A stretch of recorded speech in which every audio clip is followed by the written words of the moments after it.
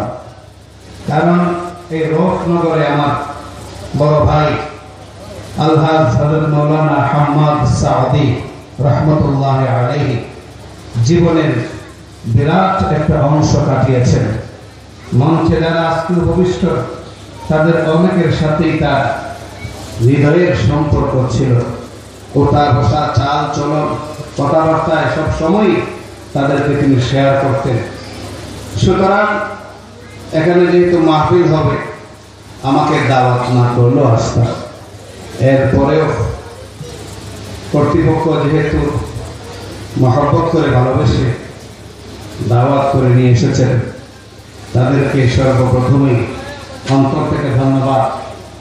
আর আপনারা যারা বাদ মাগরিব এত সুন্দর করে বসে আছেন, আমার মনে হয় না কেরানীগঞ্জের কোথাও বাদ মাগরিব এত সুশৃঙ্খল ভাবে হাজার হাজার মানুষ প্যান্ডালের ভিতরে অবস্থান গ্রহণ করে। এটা কেবল আমাদের কালীগঞ্জেরই ঐতিহ্য। আর এই ঐতিহ্য প্রতিষ্ঠা করতে এর পিছনে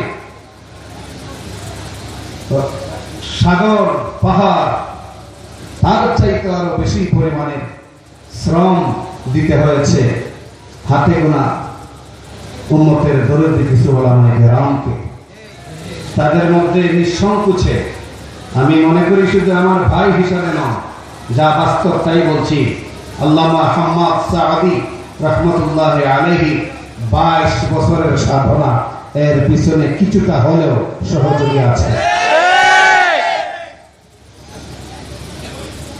যাই হোক, সময় বেশি একটা নেই। 8:30 জামাত, 8টায় আজান হবে, কিন্তু আমাদের বয়ান চলবে 8:15 পর্যন্ত। মাঝখানে আজানের জন্য 2-3 মিনিট বিরতি থাকবে। 8:15 পর্যন্ত বয়ান চলবে। 8:15টার সময় আমরা উঠে সংশ্লিষ্ট আশপাশের সব মসজিদে গিয়ে নামাজ আদায় করে আবার বসে যাব। বাদ এশা মুফতি সাখাওয়াত হুসাইন বয়ান করবেন, তারপরে মনজুরুল ইসলাম সাহেব, তারপরে জুনায়েদ আল হাবিব দামাত বারকাতুহুম আপনাদের সামনে বয়ান পেশ করবে। আজকের আখেরি মোনাজাত পর্যন্ত আমরা সকলেই থাকতে রাজি আছি তো ইনশাআল্লাহ? কিছু হাত বাকি আছে, তার মনে ইচ্ছা অনিচ্ছার দোলাচলে তারা বুঝতেছে। সবাই রাজি আছি তো ইনশাআল্লাহ? আলহামদুলিল্লাহ। আমার খুব আনন্দ লাগছে এই কারণে, সারা দেশেই ওয়াজ নসিহত করি। আপনাদের দোয়ার বরকতে এই বছর আল্লাহর অশেষ মেহেরবানিতে 300 অধিক মাহফিলে বয়ান করেছি ইনশাআল্লাহ। এই সবগুলো মাহফিলে বয়ান করার ক্ষেত্রে কোনো না কোনো একটা জিনিসের অভাব অবশ্যই চোখে ধরা পড়েছে। কিন্তু আজকে এই অলিনগর রফনগর পঞ্চায়েত কমিটি কর্তৃক আয়োজিত এই মাহফিলে খোদার রহমত শুরু থেকে যে নাজিল হওয়া শুরু হয়েছে, তার বাস্তব প্রমাণ হলো আপনাদের এই সুশৃঙ্খল বসা। এজন্য আমি খুব আনন্দিত। পাশাপাশি এই 2 পঞ্চায়েতের মুরব্বিয়ান কেরাম যারা আছেন, তাদের ছেলে সন্তান যারা যুবক আর তরুণ, ওরা আমি লক্ষ্য করে দেখেছি ওদের পায়ে জুতা পর্যন্ত নেই, অথচ ওরা দামি দামি জুতা ব্যবহার করে। কিন্তু আজকে মাহফিলের খাতিরে, মাহফিলের সম্মানে আমাকে যখন তারা এগিয়ে আনলো, দেখি একজনের পায়ে জুতা নাই। তার মানে আজকে জুতা, জামা, কাপড় এগুলোর প্রতি ওদের নজর নেই। আজকে একটাই ওদের দিলের তামান্না, রব্বুল আলামিন এই মাহফিলকে তুমি কবুল আর মঞ্জুর করে নাও। এজন্য আমি আবারও অনুরোধ করছি, আখেরি মোনাজাত না করে কেউই যাবেন না। আমি চেষ্টা করব আজকের মাহফিলের প্রধান অতিথি হযরত মাওলানা জুনায়েদ আল হাবিব দামাত বারকাতুহুমকে অনুরোধ করে মোনাজাত করানো যায় কিনা। একান্তই তুমি যদি অপারগতা প্রকাশ করেন, তাহলে আমাকে হুকুম করা হয়েছে মোনাজাত করার জন্য। আমি চেষ্টা করে দেখবো ইনশাআল্লাহ। আমি আপনাদের সামনে আল্লাহর পবিত্র কালামের সূরা জুমারের 53 নম্বর আয়াতটি তেলাওয়াত করেছি। অত্যন্ত গুরুত্বপূর্ণ আয়াত। এই আয়াত সম্পর্কে উলামায়ে কেরাম যা লিখেছেন তা আর বলার অপেক্ষা রাখে না। কেবল আমাদের নবী মুহাম্মদ সাল্লাল্লাহু আলাইহি ওয়াসাল্লামের একটা উক্তি এই সূরা জুমারের 53 নম্বর আয়াত সম্পর্কে তিনি একটা উক্তি করেছেন। এটা আমি আপনাদের সামনে পেশ করি, তবেই বুঝতে পারবেন এই আয়াত কেন এতটা গুরুত্বপূর্ণ আর কেনই বা তার তাৎপর্য এত গভীরে। বিষয়টা আশা করি আপনারা অনুধাবন করতে সক্ষম হবেন। রাসূল আকরাম সাল্লাল্লাহু আলাইহি ওয়াসাল্লাম তিনি ইরশাদ করেন, আল্লাহ রাব্বুল আলামিন আমাকে দুনিয়ার সম্পদ দেন নাই,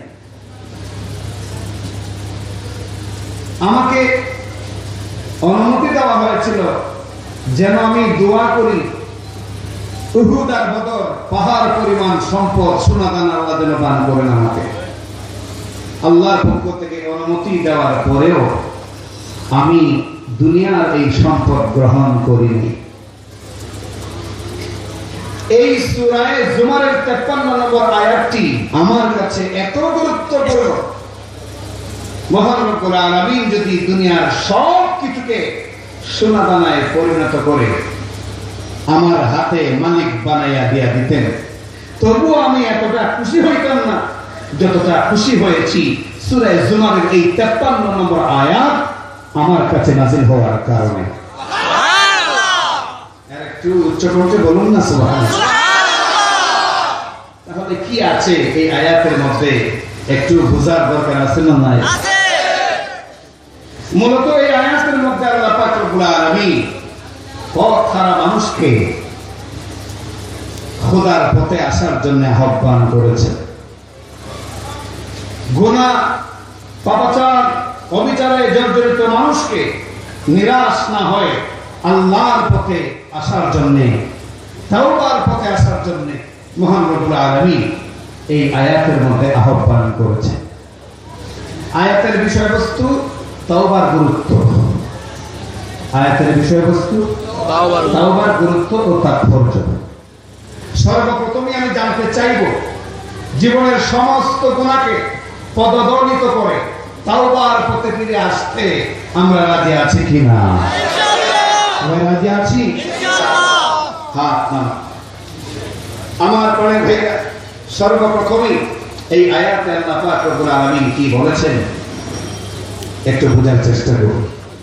মহান রব্বুল আলামিন ইরশাদ করেন, قل يا عبادي الذين أسرفوا على أنفسهم قل হে নবী মুহাম্মদ সাল্লাল্লাহু আলাইহি ওয়াসাল্লাম, আপনি আমার পক্ষ থেকে দুনিয়ার সমস্ত ঈমানদারদেরকে বলুন, গুনাহগারদেরকে বলুন, يا عبادي الذين أسرفوا على أنفسهم হে আমার বান্দারা। একটু সুবহানাল্লাহ বলেন। ডাক্তার দেখছেন, সম্বোধনটা লক্ষ্য করছেন, হে আমার বান্দারা, ইয়া ইবাদি, হে আমার বান্দা। রাসূল করিম সাল্লাল্লাহু আলাইহি ওয়াসাল্লাম বলেন, আল্লাহ বান্দাদেরকে যত শব্দ প্রয়োগ করে আহ্বান করেছেন, সম্বোধন করেছেন, এর মধ্যে সবচেয়ে মায়ার শব্দ হলো ইয়া ইবাদি, হে আমার বান্দারা। সুবহানাল্লাহ। আরে হাদিসে আল্লাহ নবী বলেন, আল্লাহ যদি আমার বান্দারা বলে আহ্বান করেন, তাহলে বান্দাদের জন্য একটা আশার আলো হইল, বান্দাদের জন্য একটা সুখবর হইল, আল্লাহ পাক এই সমস্ত বান্দাদেরকে অবশ্যই মাফ করবেন। মাফ চাই কি চাই না? চাই। শুধু কি আমরাই মাফ চাই, নাকি কবরে যারা আছেন তাদেরও মাফের প্রয়োজন আছে? কবরে যারা আছে তাদের মাফের প্রয়োজন আছে। তাদের জন্যই মাফের প্রয়োজন আছে, নাকি গোটা দুনিয়ার সমস্ত মুসলমানের মাফের প্রয়োজন আছে? গোটা দুনিয়ার সমস্ত মানুষের মাফের প্রয়োজন আছে।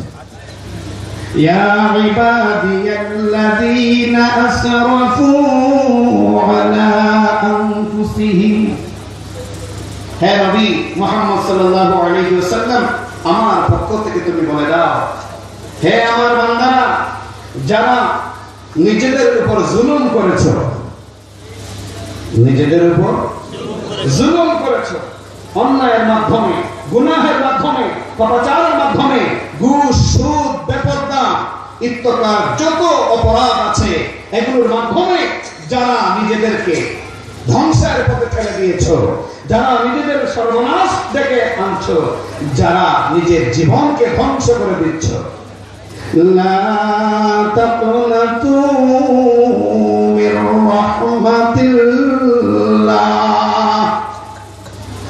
যারা নিজেদের জীবনটাকে গুনাহ আর পাপাচারের কারণে, অপরাধের কারণে সর্বনাশ করে দিয়েছো, নষ্ট করে দিয়েছো, তোমাদের বরাবরে তোমাদের জন্য আমি আল্লাহর পক্ষ থেকে আহ্বান, লা তাকুনাতু মির রাহমাতিল্লাহ, তোমরা আল্লাহর রহমত থেকে নিরাশ হইও না। একটু আওয়াজ করে বলা যায় না, তোমরা আল্লাহর রহমত থেকে নিরাশ হইও না। ইন্নাল্লাহা ইয়াগফিরুয যুনুবা জামিআ, নিঃসন্দেহে মহান রব্বুল আলামিন তোমাদের সমস্ত গুনাহ মাফ করে দিবেন। সুবহানাল্লাহ। কার কথা? আল্লাহর কথা। কোন দরবারের পিসারের কথা না, কোন নেতার কথা না, কোন নেত্রীর কথা না, কোন লিডারের কথা না, কার কথা? আওয়াজ করে বলুন, আল্লাহর কথা। আল্লাহর কথা। ইন্নাহু হুয়াল গফুরুর রাহিম। কেন আল্লাহ মাফ করবেন? কেন আল্লাহ ক্ষমা করবেন? আল্লাহ তার কারণও বর্ণনা করে দিলেন। ইন্নাহু, নিঃসন্দেহে আল্লাহ, নিশ্চয়ই আল্লাহ আল গফুর আর রহিম, তিনি অতিশয় ক্ষমালু, পরম দয়ালু, অতিশয় ক্ষমাশীল এবং পরম দয়ালু। এই জন্যই হাজারো গুনাহ করার পরেও আল্লাহ মাফ করে দিলেন। এখন আয়াতের তরজমা। এবার আসুন এই আয়াতের শান নজুল সম্পর্কে একটু জানার চেষ্টা করি। এই আয়াতের শান নজুল প্রসঙ্গে আল্লামা ইমাম বাগাবী রাহমাতুল্লাহি আলাইহি তাফসীরে বাগাবীর মধ্যে উল্লেখ করেন, মহান রব্বুল আলামিন এই আয়াতটি নাযিল করেছিলেন মদিনার কিছু সংখ্যক মুসলমানের একটা প্রশ্নের প্রেক্ষিতে। এই মুসলমানেরা মুসলমান হওয়ার আগে রাসূল আকরাম সাল্লাল্লাহু আলাইহি ওয়াসাল্লামের বরাবরে প্রশ্ন করেছিল, ওগো আল্লাহর নবী, আপনি যা বলেন খুব সুন্দর কথা বলেন, ইসলামের কথা বলেন, কালেমার কথা বলেন, খুব সুন্দর, শুনতেও ভালো লাগে, বুঝতেও ভালো লাগে, কিন্তু সমস্যা অন্য জায়গায়। সমস্যা হলো যে আমরা তো অনেক পাপে জর্জরিত, জিনা করেছি, ব্যভিচার করেছি, সুদ খেয়েছি, ঘুষ খেয়েছি, হাজার রকম অপরাধে আমরা জর্জরিত। সুতরাং আপনি তো ইসলামের পথে আহ্বান করেন বটে, কিন্তু আমরা এতগুলো অপরাধ করার পরে মুক্তি পাবো কিনা, ক্ষমা পাবো কিনা, মাফ পাবো কিনা, আমরা আশঙ্কিত। এই কারণে আমরা ইসলাম গ্রহণ করি নাই। তখন আল্লাহ পাক এই আয়াত নাযিল করে বললেন, এদেরকে বলো আতঙ্কের কোনো কারণ নাই, আশঙ্কার কোনো প্রয়োজন নাই, আমি আল্লাহ ইসলাম গ্রহণ করার পর সব মাফ করে দেব। সুবহানাল্লাহ। শান নজুলের এক অংশ হলো এই। দ্বিতীয় অংশে সিরাতে ইবনে হিশামের লেখক আল্লামা ইবনে হিশাম রাহমাতুল্লাহি আলাইহি তিনি উল্লেখ করেন, এই আয়াতটি নাযিল হয়েছিল নবীজির সবচেয়ে নগণ্য যে সাহাবী, যার মূল্য সমস্ত সাহাবায়ে কেরামের মাঝে একেবারেই কম, হযরত ওয়াহশী রাদিয়াল্লাহু তাআলা আনহু, তাকে কেন্দ্র করে আল্লাহ এই আয়াতে কারীমা নাযিল করেছিলেন। ঘটনা হলো এই, আপনারা জানেন দ্বিতীয় হিজরিতে বদরের যুদ্ধ সংঘটিত হয়েছিল, জানেন তো? এই বদরের যুদ্ধে মুসলমানদের সংখ্যা ছিল মাত্র 300, কাফেরদের সংখ্যা ছিল 1000। 1000। অথচ আল্লাহ পাক রব্বুল আলামিন 5000 যোদ্ধা ফেরেশতা দিয়ে মুসলমানদেরকে সাহায্য করেছিলেন। সুবহানাল্লাহ। বিজয়ের পতাকা শোভা পেয়েছিল কাদের হাতে? আর একটা আওয়াজ করে বলুন, কাদের হাতে? ইনশাআল্লাহ এই দুনিয়ায় আবারও মুসলমানদের হাতেই বিজয়ের পতাকা আসবে, এতে কোনো সন্দেহ নাই। বিশ্বাস করেন তো আপনারা? আমার প্রাণের ভাইরা, এই বদরের যুদ্ধে নবীর চাচা হামজা রাদিয়াল্লাহু তাআলা আনহু তিনিও শরীক হয়েছিলেন। এমন বীর মুক্তিযোদ্ধা ছিলেন হামজা রাদিয়াল্লাহু তাআলা আনহু, তিনি একাই 30 জন খোদার দুশমনকে জাহান্নামে পাঠিয়ে দিয়েছিলেন। সুবহানাল্লাহ। এই 30 জন কাফেরকে তিনি হত্যা করেছেন বদরের যুদ্ধে। এই 30 জনের মধ্যে একজনের নাম ছিল তোয়াইন।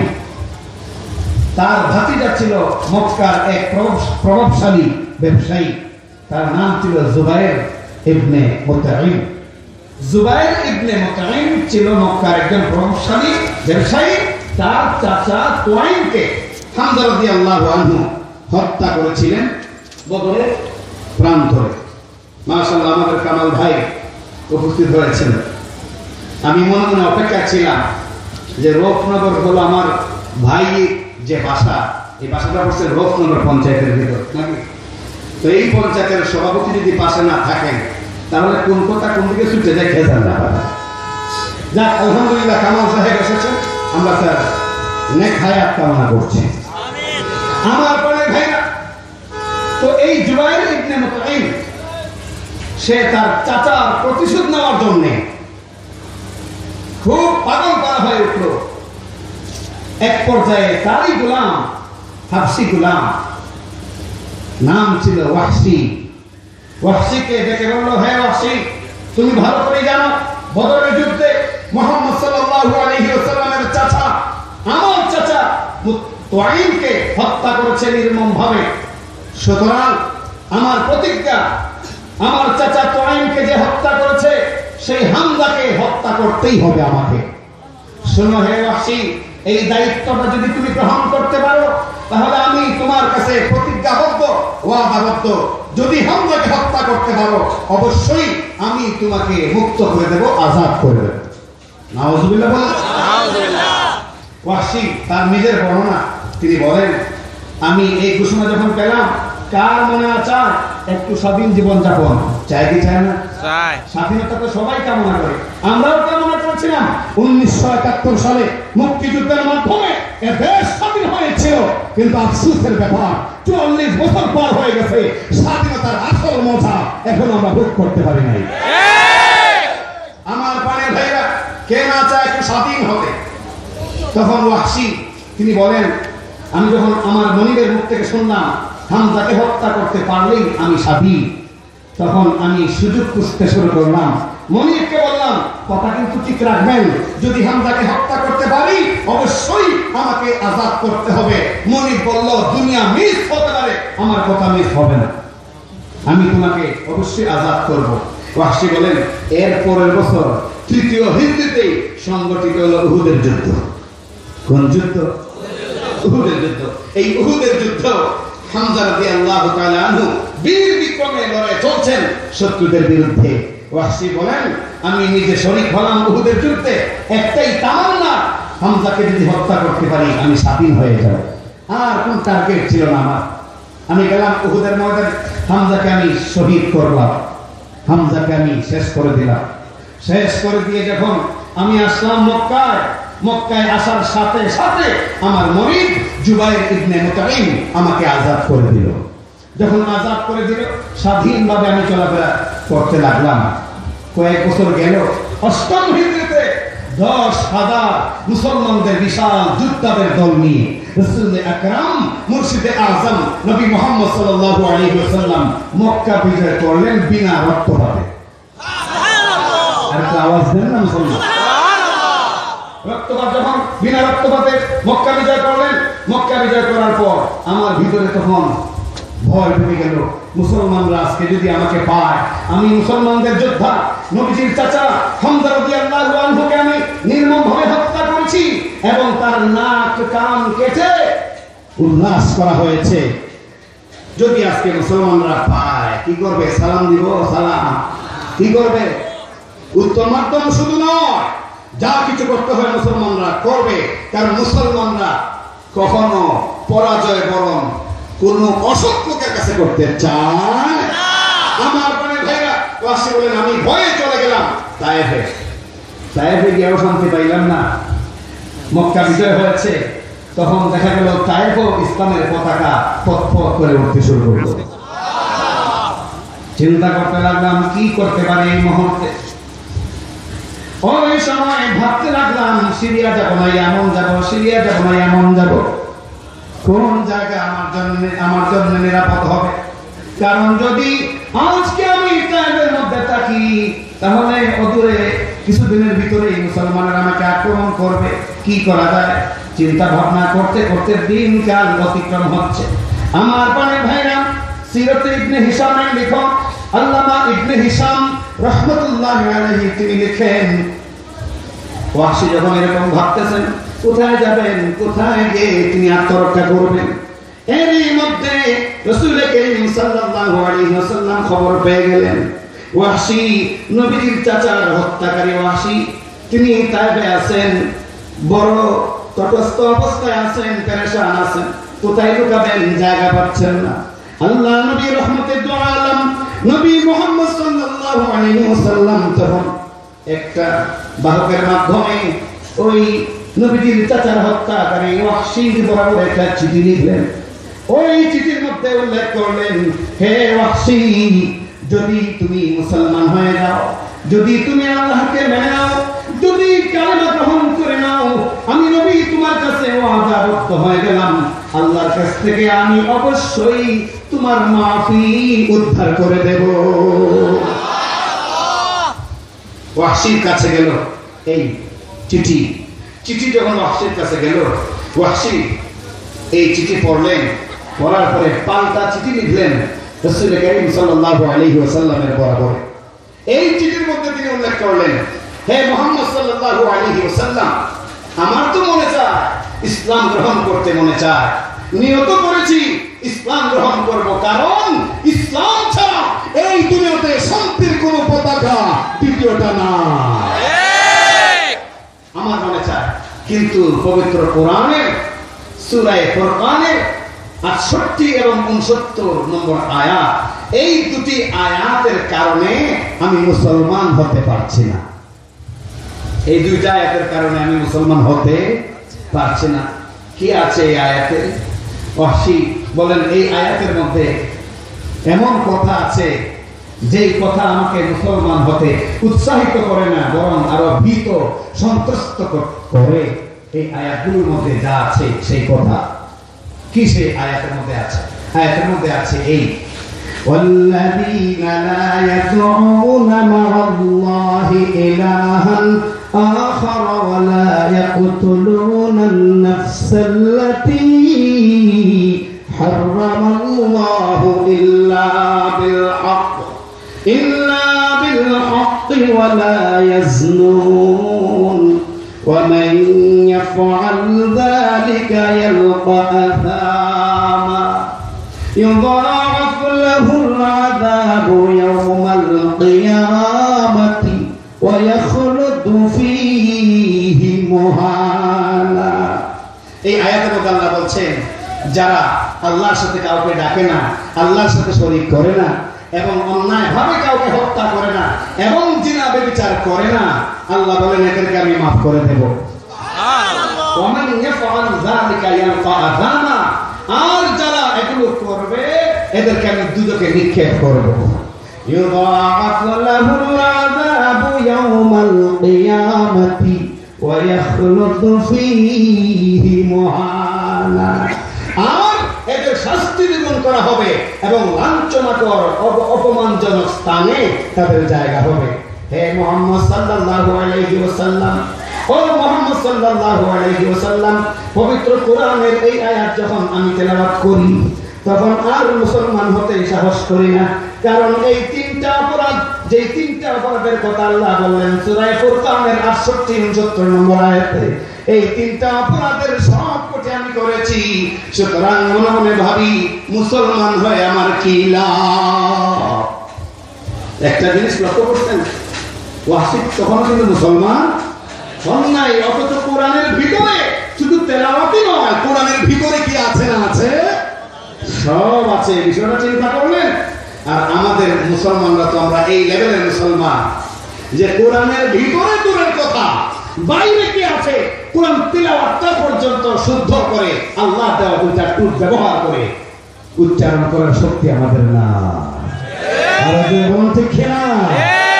অথচ এই মুখগুলি দেখুন আমার প্রাণের ভাইরা সত্যের বিরুদ্ধে লড়াই, তখন দেখা যায় মুখ থেকে আগুন জ্বলে আগুন। কিন্তু ইসলামের কথা বলতে গেলে আলহামদুলিল্লাহ তেলাওয়াত করতে গেলে 136টা ভুল হয়। এমন মুসলমান সমাজে আছে না?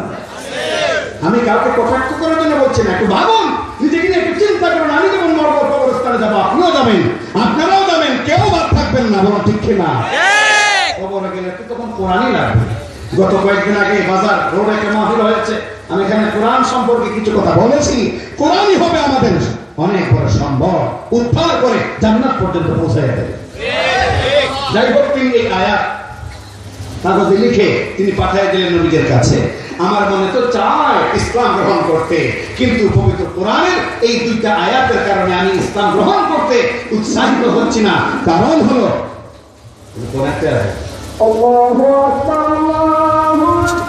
আজানের জন্য একটু বিরত। জামাত এখানেই হবে, আলহামদুলিল্লাহ বলুন আলহামদুলিল্লাহ। জামাত এখানেই হবে।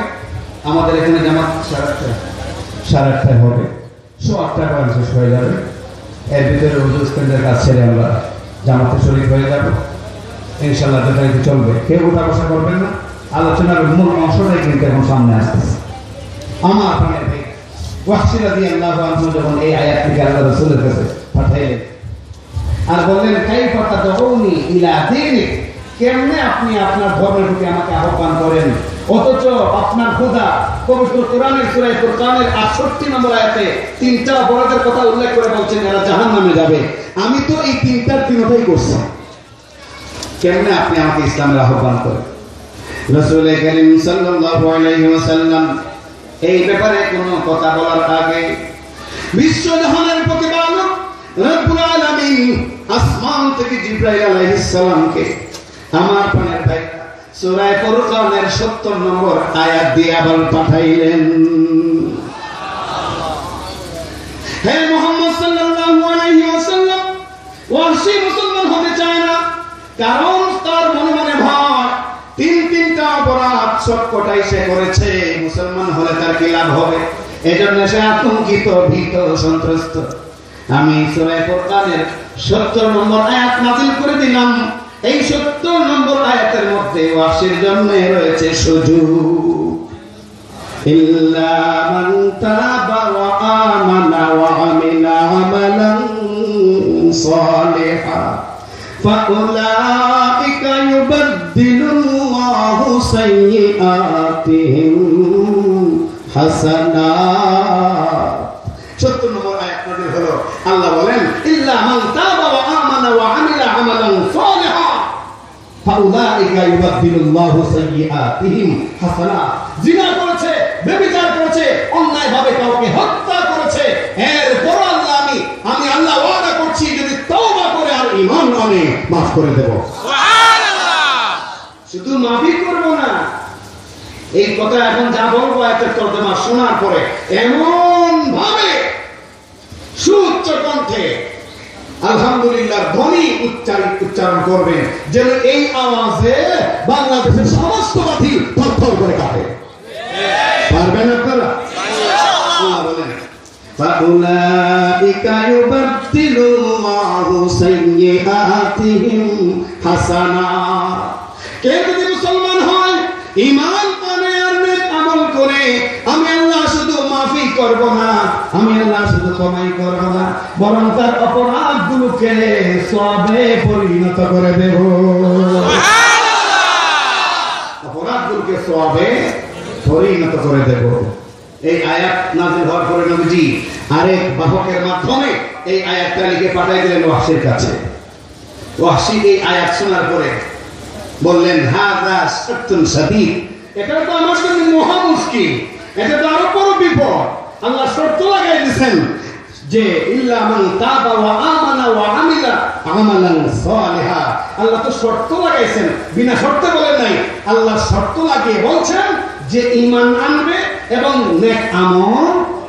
এখন আমি নেক আমল সারা জীবন করতে পারবো কিনা গ্যারান্টি তো আমার কাছে নাই, তো আমি মুসলমান হয় কিনা চিন্তা করছেন? আমার প্রাণের ভাইরা, আল্লাহ নবীর দরবারে যখন এই আহ্বান তিনি পাঠাইলেন, রাসূল করিম সাল্লাল্লাহু আলাইহি ওয়াসাল্লাম চিন্তা করে দেখলেন পাবলিক বড় সতর্ক।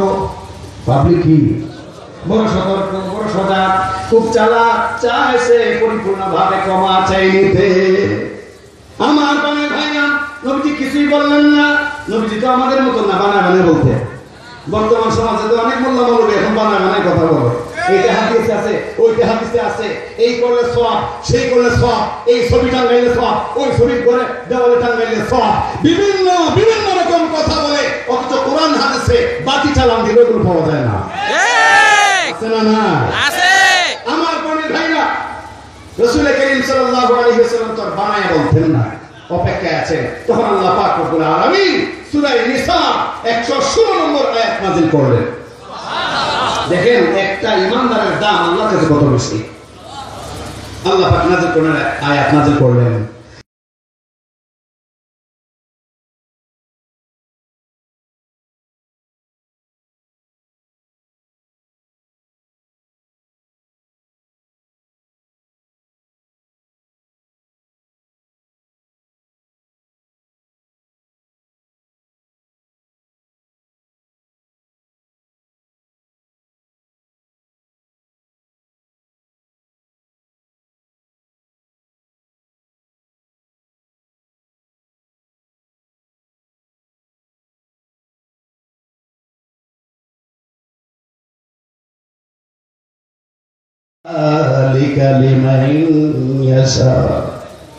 আল্লাহ বললেন এই সূরা নিসার 116 নম্বর আয়াত নাযিল করে বললেন, হ্যাঁ অবশ্যই আল্লাহ তার সাথে শিরিক করলে মাফ করবেন না। শিরিক করলে মুশরিককে আল্লাহ মাফ করবেন না। এই শিরিক গুনাহ ছাড়া যত বড় গুনাহই কেউ করুক না কেন, আল্লাহ যদি চান লিমান ইয়াশা, যাকে ইচ্ছা তাকে মাফ করতে পারেন। সুবহানাল্লাহ, যাকে ইচ্ছা তাকে মাফ করতে পারেন। সুতরাং এই কথা বলার কোনো সুযোগ নাই। কেউ পাপ করলে, গুনাহ করলে এই কথা বলা নিষেধ যে ওরা তো আল্লাহ হেদায়েত দিবেন না। এই কথা বলা কি নিষেধ, কঠোর নিষেধ করা হয়েছে। এক সাহাবী এমন কথা বলে ফেলছিলেন রাসূলের সামনে, রাসূল বললেন, স্টপ, তোমার মুখ বন্ধ রাখো, উস্কুত, তোমার মুখ বন্ধ রাখো। তুমি ঠিকাদারি কবে থেকে গ্রহণ করলে? আল্লাহ রাব্বুল আলামিন তিনি ক্ষমাশীল, তিনি দয়ালু। এই বান্দাটাকে আল্লাহ কোন সুরতে মাফ করে দিবেন তুমি কেমনে জানো? সুতরাং এই কথা বলা, মুশরিক না হয় কেউ যদি অন্য কোনো গুনাহে লিপ্ত হয়, এই কথা বলা যে আল্লাহ তাকে মাফ করবেন না, সহিহ না। আমার অনেক ভাইরা, এই আয়াত যখন নাযিল হলো, নবীজি প্যাকেট করে আয়াতটাকে বাহকের মাধ্যমে ওয়াহশীর বরাবরে পাঠিয়ে দিলেন। ওয়াহশী এই আয়াত পরে বলতেছেন, হ্যাঁ এবারও তো দেখা যায় কিছুটা সমস্যা রয়েই গেল, কিছুটা সমস্যা রয়ে গেল। কারণ আল্লাহ তো বলছেন ইচ্ছা করলে মাফ করবেন, ইচ্ছা করলে। এখন আমার ব্যাপারে ইচ্ছা হবে কিনা আমি কেমনে জানি? সুবহানাল্লাহ বলবেন না? আমার প্রাণের ভাইরা, এরপরে এই বাহক যখন রাসূল সাল্লাল্লাহু আলাইহি ওয়াসাল্লামের কাছে নিয়ে আসলো ওয়াহশীর এই মনের আবেদন, ওই মুহূর্তে আল্লাহ রাব্বুল আলামিন তখন নাযিল করলেন এই আয়াত। যে আয়াত নাযিল হওয়ার কারণে রাসূল বলতে বাধ্য হয়েছেন, গোটা দুনিয়ার মালিক আমি রাসূলকে বানিয়ে দিলেও এত খুশি হতাম না যতটুকু আনন্দিত হয়েছি এই আয়াতের কারণে। এই সূরা জুমারের 53 নম্বর আয়াতটি তখন আল্লাহ নাযিল করলেন। قل يا عبادي الذين أسرفوا على أنفسهم لا تقنطوا من رحمة الله إن الله يغفر الذنوب جميعا إنه هو الغفور الرحيم রে ওয়াহশী শুধু তুই নয় রে ওয়াহশী কেবল তোর জন্যই নয় সারা জিন্দেগি ভর আমার যে কোনো বান্দা যত বড় পাপী করুক না কেন যত বড় অপরাধী করুক না কেন তার জন্য আমার আহ্বান তার প্রতি আমার আহ্বান তার প্রতি আমার নির্দেশ সে গুনাহ করার পরেও সে অন্যায় করার পরেও সে যেন নিরাশ না হয় আমার রহমত থেকে যেন সে নিরাশ না হয় কারণ আমি আল্লাহ তার জীবনের সমস্ত গুনাহ maaf করে দেব শর্ত একটাই সেই শর্তটা হলো যদি মনের মতো করে তওবা করতে পারে সুবহানাল্লাহ যদি মনের মতো করে তওবা করতে পারে আমার পারে ভাইরা তওবা এমন এক গুরুত্বপূর্ণ বিষয় তওবা মানে কি তওবার মানে হলো রুজু হওয়া ফিরে আসা গুনার পথে ছিল তওবা করলো মানে কি সে ফিরে আসলো আল্লাহর পথে ওয়াদা করলো জিন্দেগিতে আমি আর গুনাহ করব না এই তওবার শর্ত হলো তিনটা এক নাম্বার শর্ত যে যত পাপ করেছি এই পাপের জন্য আমি লজ্জিত হব দুই নাম্বার শর্ত এই পাপ নগদ নগদ ছেড়ে দিব তিন নাম্বার শর্ত কিয়ামত পর্যন্ত মৃত্যু পর্যন্ত আমি আর এই পাপ করব না এই তিনটা ওয়াদা ঠিক রেখে যে আল্লাহর পথে ফিরে আসবে অর্থাৎ তওবা করবে আল্লাহ পাক রব্বুল আলামিন বলেন আমি তার জীবনের সমস্ত গুনাহ maaf করে দিয়ে একদম নিষ্পাপ মাসুম বাচ্চা মায়ের পেট থেকে যেরকম বের হয়ে আসে এইভাবে তাকে আমি নিষ্পাপ করে দেব সুবহানাল্লাহ এই জন্য কোন কবি খুব সুন্দর করে বলেন तौबा जो करता है होकर शर्मसार तौबा जो करता है होकर शर्मसार जूसे में आता है अफू कर देखा जूसे में आता है अफू कर देखा যত বড় পাপী হোক না কেন গুনাহগার হোক না কেন যদি তওবা করার মতো তওবা সে করে যদি সারেন্ডার করে আল্লাহর দরবারে সে যদি সারেন্ডার করে আর বলে আল্লাহ রব্বুল আলামিন পাপ করে ফেলেছি শয়তানের ধোঁকায় পড়ে নফসের ধোঁকায় পড়ে আর কোনদিন পাপ করব না ওগো আল্লাহ maaf করে দাও কবি বলেন আল্লাহর রহমতের সাগরে ঢুস উঠে যায় সুবহানাল্লাহ আল্লাহর রহমতের সাগরে কেমনে ঢুস উঠে আমার প্রাণের ভাইরা পাশে আমাদের বুড়িগঙ্গা নদী ওই বুড়িগঙ্গা নদীর মধ্যে কিন্তু সারা ঢাকা সমস্ত ময়লা আবর্জনা এসে পড়ে বলেন ঠিক না এত ময়লা আবর্জনা করার পরেও বুড়িগঙ্গার পানি দিয়ে ওযু হবে না এমন ফতোয়া কোনো মুফতি সাহেব দিতে পারবেন না কারণ এত ময়লা আবর্জনা করার পরেও যখন একটা ঢেউ আসে সমস্ত ময়লা ভাসিয়ে নিয়ে যায় আমার প্রাণের ভাইরা হাজারো পাপ আর অপরাধ করার পরেও যেই বান্দা তওবা করে এক ফোঁটা চোখের পানির কারণে তার জিন্দেগীর সমস্ত গুনাহ ঢেউয়ের মতো আল্লাহ ভাসায় আনে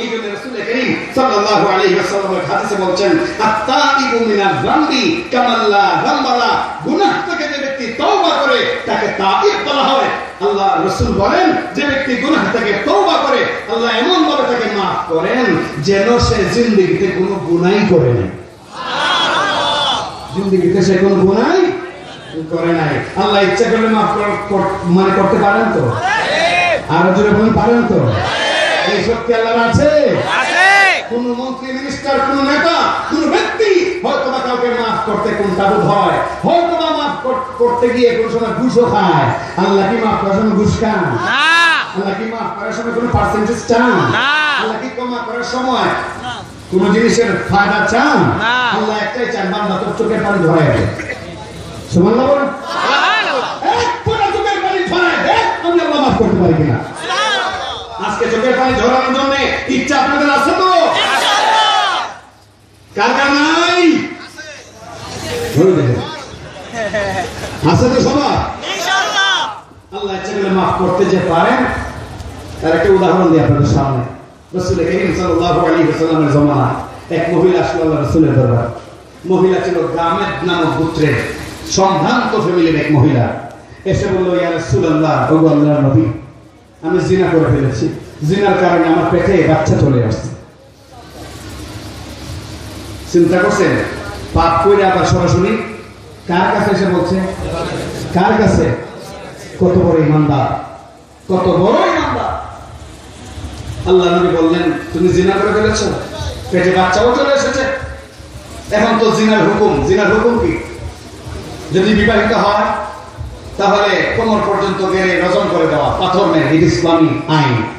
আর যদি অবিবাহিত হয় তাহলে 80টি বেত্রাঘাত সহ আরো বিভিন্ন ক্যাটাগরির শাস্তি আছে। এই অবস্থায় রাসূল করিম সাল্লাল্লাহু আলাইহি ওয়াসাল্লাম বললেন, তুমি বিবাহিতা মহিলা, তোমার শাস্তি যদি প্রয়োগ করি, এখন তোমার পেটে বাচ্চা আছে, তুমি দোষ করেছো, বাচ্চা তো দোষ করো না, তুমি অপরাধ ব্যভিচারের মাধ্যমে বাচ্চা পেটে আনছো, বাচ্চার কোনো দোষ নাই, যাও বাচ্চা প্রসবের পর তুমি এসো।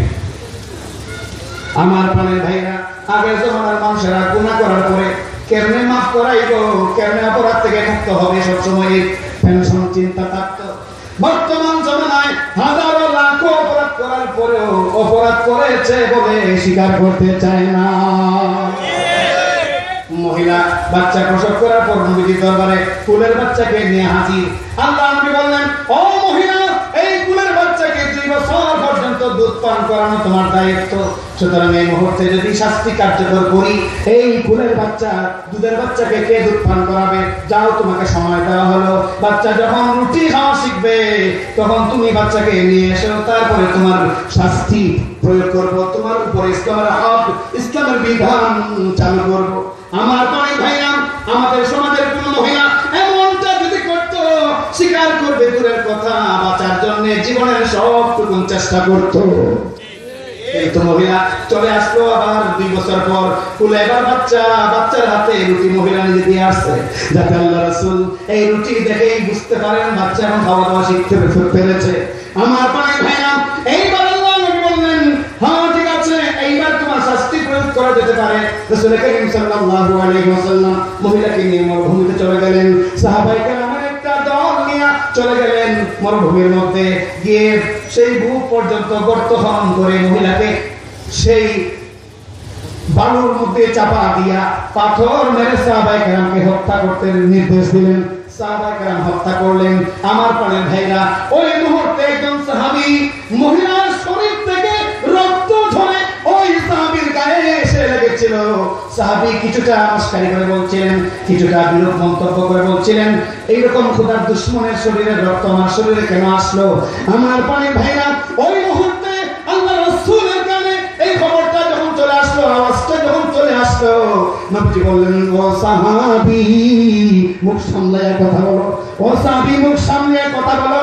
এই মহিলা জিনা ব্যভিচার করার পরেও তওবার মাধ্যমে আল্লাহর এত রেদামন্দি হাসিল করেছে। এই মহিলার তওবা আর গোটা মদিনার সমস্ত মুসলমানের তওবা এক জায়গায় করলেও ওই মহিলার তওবার পাল্লা ভারী। এই মহিলার তওবার পাল্লা ভারী। আল্লাহ তাকে ক্ষমা করে দিয়েছেন, মাফ করে দিয়েছেন। অসংখ্য ফেরেশতা তার কাছে এসেছে তাকে সব অভ্যর্থনা দেওয়ার জন্য। সুবহানাল্লাহ বলেন। আরেকটা উদাহরণ দেই। আমার প্রাণের ভাইরা, রাসূল করিম সাল্লাল্লাহু আলাইহি ওয়াসাল্লাম মক্কায় যখন থাকতে পারলেন না ইসলামের দুশমনদের জন্য, ইসলাম যারা দেখলে গা জ্বলে, এই কাফের মুশরিকদের যন্ত্রণায় আল্লাহ রাসূল যখন মক্কায় থাকতে পারলেন না, চলে গেলেন মদিনায় আল্লাহর হুকুমে। মদিনায় চলে যাবার পরে সাহাবায়ে কেরামের 2টা দল হইল। একদল সাহাবী যাদের বাড়ি মদিনায়, আর একদল সাহাবী যারা মক্কা থেকে হিজরত করে নবীজির সাথে গেছেন কোথায়? মদিনায়। তো প্রথম যারা মদিনার বাসিন্দা এদের নাম আনসার, আর যারা হিজরত করে নবীজির সাথে গিয়েছিলেন তাদের নাম মুহাজির। এই 2 দলে বিভক্ত সাহাবায়ে কেরাম রাসূল করিম সাল্লাল্লাহু আলাইহি ওয়াসাল্লাম মদিনা যাওয়ার পরে আনসার সাহাবী আর মুহাজির সাহাবী 2 জনের মধ্যে ভ্রাতৃত্ব বন্ধন পয়দা করে দিলেন, কায়েম করে দিলেন। বলে দিলেন, তোমাদের কারো যদি 2 জন স্ত্রী থাকে তাহলে একজন স্ত্রীকে তালাক দিয়ে দাও, ইদ্দত পালনের পরে তোমার মুহাজির ভাইয়ের কাছে দিয়ে দাও। সুবহানাল্লাহ বলেন। কারো যদি 2টা ক্ষেত থাকে একটা জমি দিয়ে দাও, কারো যদি 2টা খেজুরের বাগান থাকে একটা বাগান তোমার মুহাজির ভাইকে ইসলামের খাতিরে দান করে দাও। আমার প্রাণের ভাইরা, ইতিহাস প্রমাণ করে আল্লাহ রাসূল রাসূলের এই কথা কড়ায় গন্ডায় সাহাবায়ে কেরাম হিসাব করেছেন এবং মেনেছেন। প্রত্যেকেই তাদের সম্পদের একটা অংশ একজন মুহাজির ভাই যার সাথে আল্লাহর রাসূল ভ্রাতৃত্ব বন্ধন সৃষ্টি করে দিয়েছেন তার অংশে আনসার ভাই অনায়াসে বিনা শর্তে দান করে দিয়েছে। সুবহানাল্লাহ। তো এইরকম দুইজন সাহাবী ছিলেন, একজন আনসার আর একজন মুহাজির। যিনি আনসার তার নাম সালাবা, আর যিনি মুহাজির অর্থাৎ মদিনা থেকে গিয়েছিলেন তার নাম ছিল সাঈদ ইবনে আব্দুর রহমান। এই দুইজনের মধ্যে ভ্রাতৃত্ব বন্ধন সৃষ্টি করে দিলেন রাসূল করিম সাল্লাল্লাহু আলাইহি ওয়াসাল্লাম। এই ভ্রাতৃত্ব বন্ধন সৃষ্টি করার পর কয়েক বছর গেল, তাবুকের যুদ্ধের জন্য রাসূল করিম সাল্লাল্লাহু আলাইহি ওয়াসাল্লাম রওনা হইলেন। তখন মদিনা থেকে সাহাবায়ে কেরামের বিশাল দল, কোন বর্ণনায় 30,000 সাহাবায়ে কেরামের দল নিয়ে রাসূল তাবুকের ময়দানের দিকে রওনা দিলেন। অবশ্য পরে যুদ্ধ হয় নাই, বীর বিক্রমে মুসলমানরা আবার মদিনায় ফিরেছে। তো এই তাবুকের ময়দানে যখন গেলেন, সাঈদ ইবনে আব্দুর রহমানকে নবীজি সঙ্গে করে নিয়ে গেলেন আর সালাবাতুল আনসারীকে বললেন, তোমার মুহাজির ভাই সাঈদ ইবনে আব্দুর রহমানকে আমি নিয়ে যাচ্ছি, তার পরিবার পরিজন তার সব কিছু দেখাশোনা করার দায়িত্ব তোমার। যুদ্ধের ময়দান থেকে ফেরার আগ পর্যন্ত সব দায়িত্ব তুমি ঠিক মতো পালন করবা। এই বলে রাসূল চলে গেলেন তাবুকের ময়দানে। তাবুকের ময়দান থেকে ফিরে আসলেন, যুদ্ধ হলো না। যখন সাহাবায়ে কেরাম ফিরে আসলেন তখন প্রত্যেকের ভাইকে সংবর্ধনা দেওয়ার জন্য মদিনার উপকণ্ঠে গিয়ে হাজির। কিন্তু সালাবাতুল আনসারী আবু সাঈদ ইবনে আব্দুর রহমানের ভ্রাতৃত্ব ভাই, সেই মক্কার ভাই দেখা যায়, এই মদিনার ভাই, তিনি দেখা যায় উপস্থিত না হওয়ার পিছনে কারণ কি? কারণ হলো যখন সাঈদ ইবনে আব্দুর রহমান চলে গেলেন যুদ্ধের ময়দানে, তখন সালাবাতুল আনসারীকে শয়তান ধোঁকা দিল আর বলল, হে সাঈদ ইবনে আব্দুর রহমান, হে সালাবাতুল আনসারী, সাঈদ ইবনে আব্দুর রহমান তোমার ভাই সুন্দরী স্ত্রী ঘরে রেখে গেছে। এই অবস্থায় তুমি ইচ্ছে করলে কিছু ফাও মজা উঠতে পারো, ইচ্ছে করলে তার হাত স্পর্শ করতে পারো, ইচ্ছে করলে তোমার যৌবনের চাহিদা তার সাথে মিটাইতে পারো। সে কিচ্ছু করতে পারবে না, কারণ তার স্বামী এখন নাই। সালাবাতুল আনসারী শয়তানের ধোঁকায় পড়ে গেলেন। ধোঁকায় পড়ে তিনি আমার প্রাণের ভাইরা তিনি পর্দা ভেদ করে সাঈদ ইবনে আব্দুর রহমানের স্ত্রীর হাত ধরে ফেললেন। এমন সময় সাঈদ ইবনে আব্দুর রহমানের স্ত্রী ডাক দিয়ে বললেন, ও আমার প্রাণের ভাই, তুমি কি তোমার ভাইয়ের আমানতে খেয়ানত করবে? তুমি কি তোমার ভাইয়ের আমানতের খেয়ানত করবে?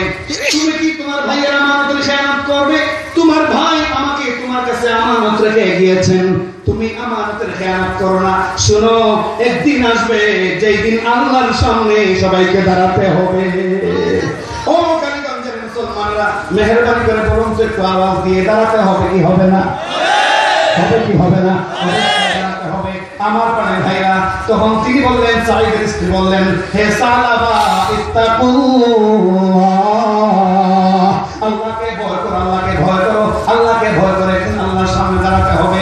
আমার প্রাণের ভাইরা, যেই মাত্র সাঈদের স্ত্রী বললেন আল্লাহকে ভয় করো, আল্লাহকে ভয় করো, এই কথাটা শোনার সাথে সাথে সালাবার অন্তরে একটা ভূমিকম্প শুরু হয়ে গেল।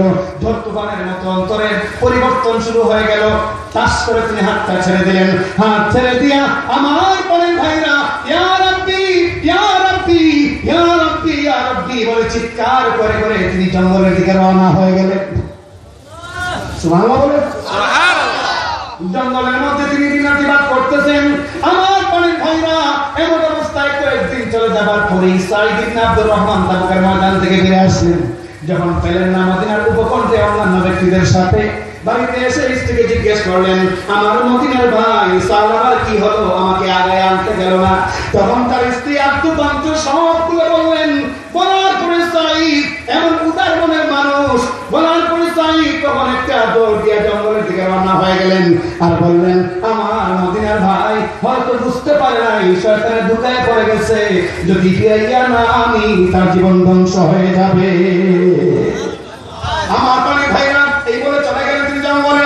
অনেক সন্ধান করে তিনি সালাবাতুল আনসারীকে খুঁজে পেলেন।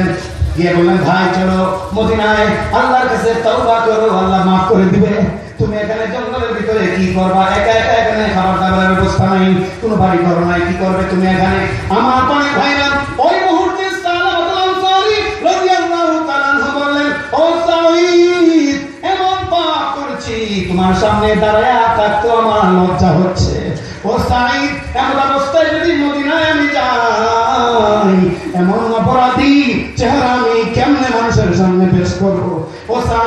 একান্তই যদি আমাকে নিতে হয়, সেই অপরাধী আসামের মতো দুইটা হাতকে ঘাড়ের সাথে বেঁধে তারপরে গামছা দিয়ে টেনে টেনে তুমি মদিনায় নিয়ে যাও।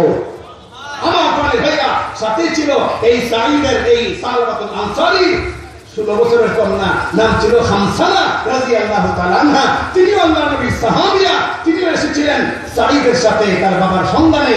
এসে যখন পাইলেন, মেয়ে বললেন, চাচা খাতির করবেন না, বাবা যা বলছেন তাই করেন, গলায় গামছা পেঁচাইয়া মদিনার দিকে টানেন। আমার পরে ভাইয়া তাই করা হলো, গামছা লাগাইয়া মেরে খামসানা টেনে টেনে মদিনায় নিয়ে গেল।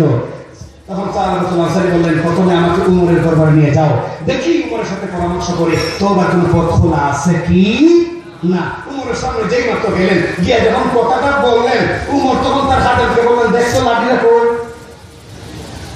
সুবহানাল্লাহ বলেন, সুবহানাল্লাহ, সুবহানাল্লাহ বলেন, সুবহানাল্লাহ। উমরের কাছে যখন গিয়া বললেন মাত্র এই কথা, তখন উমর বললেন, লাঠিটা কই? আমার দরবারে আন, যাও বের হয়ে যাও। তোমার মতো এরকম নিচু পর্যায়ের মানুষ তওবার জন্য এসেছে, তোমার তওবার কোনো পথ খোলা নাই। যাও। আমার প্রাণের ভাইরা, নিরাশ হয়ে সালাবাতুল আনসারী উমরের দরবার থেকে ফিরে আসলেন।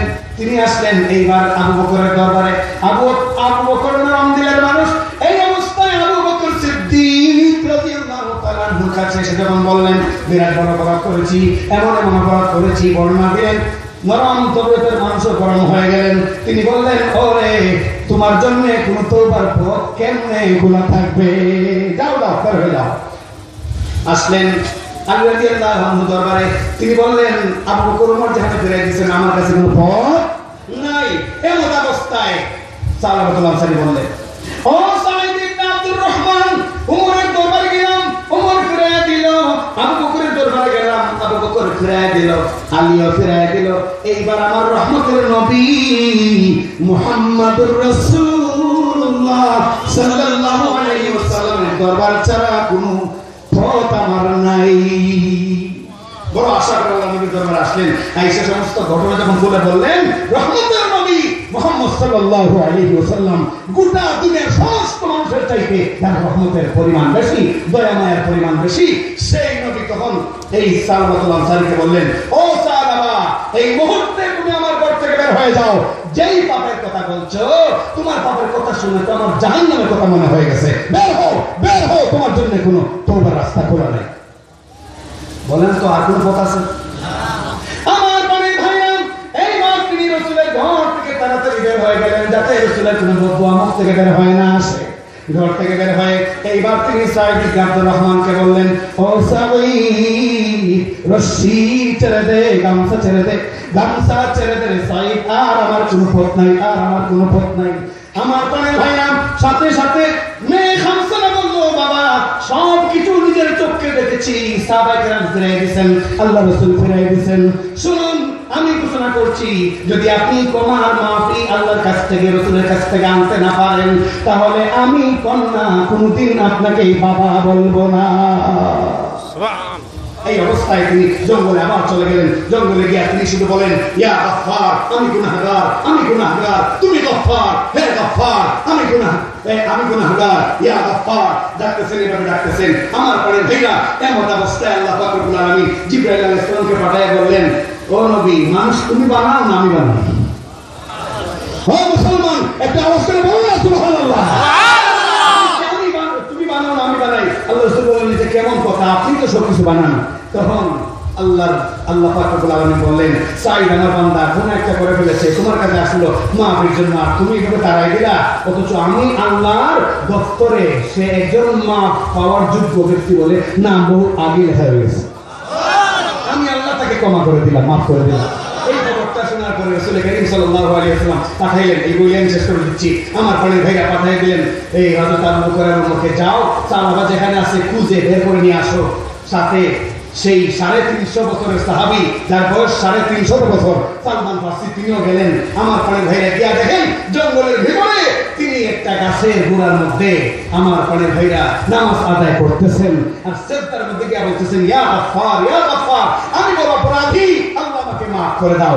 এমন অবস্থা সাহাবায়ে কেরাম বললেন, আল্লাহ তোমাদের মাফ করে দিয়েছেন। এই কথা বলার পরে তিনি বললেন, ঠিক আছে, আমাকে নবীজির দরবারে নিয়ে চলো। আসলেন নবীজির দরবারে। ইতিমধ্যে রাত হয়ে গেছে, ফজরের সময় হয়ে গেছে। আল্লাহ রাসূল ফজরের জামাতে সূরা তাকাসুর তেলাওয়াত করতেছেন, আল্লাকুমুত তাকাসুরু হাত্তা যুরতুমুল মাকাবির। এমন অবস্থায় আয়েশা সালাবাতুল আনসারী নামাজের নিয়ত করলেন। যেই মাত্র আল্লাহ রাসূল আল্লাকুমুত তাকাসুরু হাত্তা যুরতুমুল মাকাবির এই রার মধ্যে সাকিন করলেন, যেই মাত্র আয়াতটা তেলাওয়াত করলেন, একটা চিৎকার দিলেন, দুনিয়া থেকে বিদায় হয়ে গেল। নামাজ শেষ করে আল্লাহ রাসূল বললেন, কারাওয়াজ। সবাই বললেন সালাবাতুল আনসারী। টেস্ট করে দেখা গেল সালাবাতুল আনসারী এই চিৎকারের সাথেই দুনিয়া থেকে সরে গেছেন। এরপর আল্লাহ রাসূল নিজে তাকে দাফন কাফন সব কিছু করাইছেন। উমর দেখেন নবীজি দুইটা আঙ্গুলের উপর ভর করে কবরস্থানে হাঁটেন, পায়ের পুরা পাতা জমিনের মধ্যে ফেলেন না। পরবর্তীতে উমর জিজ্ঞেস করলেন, ইয়া রাসূলুল্লাহ এমন কেন করলেন? নবীজি বললেন, সালাবা এত ভালো করে তওবা করেছে, এত উত্তম তওবা করেছে, আল্লাহ তার তওবা এত গুরুত্ব দিয়ে কবুল করেছেন যে আসমান থেকে লক্ষ লক্ষ রহমতের ফেরেশতা সালাবার জানাজার শরীক হওয়ার জন্য আগমন করেছে। আমার পায়ের পাতা ফেরার জায়গা আমি পাই নাই। এই জন্য আল্লাহ বলেন, قل يا عبادي الذين أسرفوا على أنفسهم لا تقنطوا من رحمة الله إن الله يغفر الذنوب جميعا إنه هو الغفور الرحيم। এই হলো এই আয়াতের আলোচনা। এখানে সমাপ্তি ঘোষণা করলাম। আর আপনারা এত সুন্দর করে বসার কারণে আপনাদেরকে ধন্যবাদ। এবং আখিরি মোনাজাত পর্যন্ত এই ধারাবাহিকতা আপনারা বজায় রাখবেন বলে আমি দৃঢ় আশাবাদী। এই আশাবাদ ব্যক্ত করে আমার বক্তব্য এখানে শেষ করছি। ওয়া আখিরু দাওয়ানা আলহামদুলিল্লাহি রাব্বিল আলামিন।